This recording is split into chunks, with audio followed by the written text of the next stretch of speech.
চাইছি সুনিশ্চিত নিরাপত্তা, যাতে সুস্থভাবে স্বাধীন ভারতের নাগরিক আমরা সুস্থভাবে ভোট দিতে পারি, সেইটা চাই। একের পর এক হামলা, হুমকি ও অরাজকতার জেরে আসন্ন নির্বাচনে ভোটগ্রহণে অংশগ্রহণ করা নিয়ে অনিশ্চয়তা সৃষ্টি হয়েছে আরামবাগের আরান্ডি ১ নম্বর অঞ্চলের আরান্ডি মহল্লাপাড়া এলাকায়।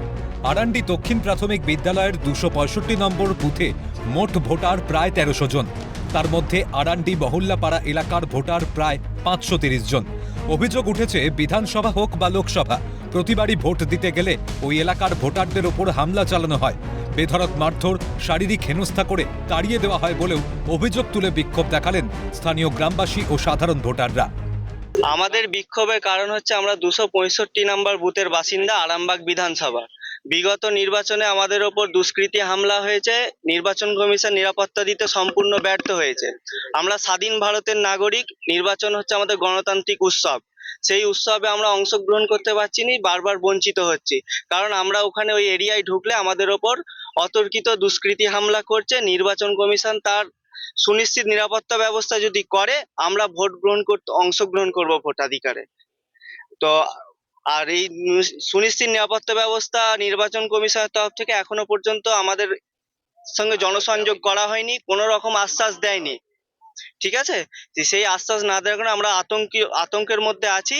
নির্বাচন কমিশন যদি এখনো আমাদেরকে আশ্বস্ত করে, সিআরপিএফ বাহিনীও যদি আসে, আমরা ভোটাধিকারে অংশগ্রহণ করব।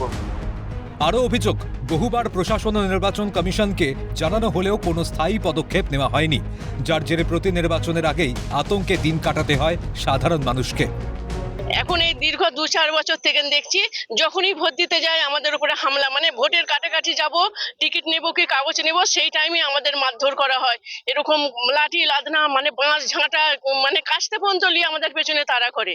এরকম অবস্থায় তাহলে আমরা যদি সুরক্ষাটা পাই, নিরাপত্তার মধ্যে ভোট দিতে যাই, দিচ্ছি, সারা জীবন দেব, আমরা ভোট দিয়ে যাব। বিগত কয়েক বছর ধরে আমরা ভোট দিতে গেলে আমাদের উপরে মানে দুষ্কৃতী হামলা হচ্ছে। আমরা তো স্বাধীন ভারতের নাগরিক, আমরা স্বাধীনভাবে বাঁচতে চাই, কিন্তু বিগত কয়েক বছর থেকে আমাদের উপরে দুষ্কৃতী হামলা হচ্ছে, যাতে আমরা ভোট না দিতে পারি। সেন্ট্রাল ফোর্সের সামনে মানে প্রার্থীর মাথা ফেটে গেছে, তাহলে আমাদের নিরাপত্তা কোথায়? কয়েকজন মহিলাকে হসপিটালে ভর্তি করতে হয়েছে, এবং তারা ইনজিওর হয়েছে। দেখতে দেখতে আরও একটা গণতন্ত্রের উৎসব এগিয়ে আসছে। আগামী ২৯ এপ্রিল বিধানসভা ভোট।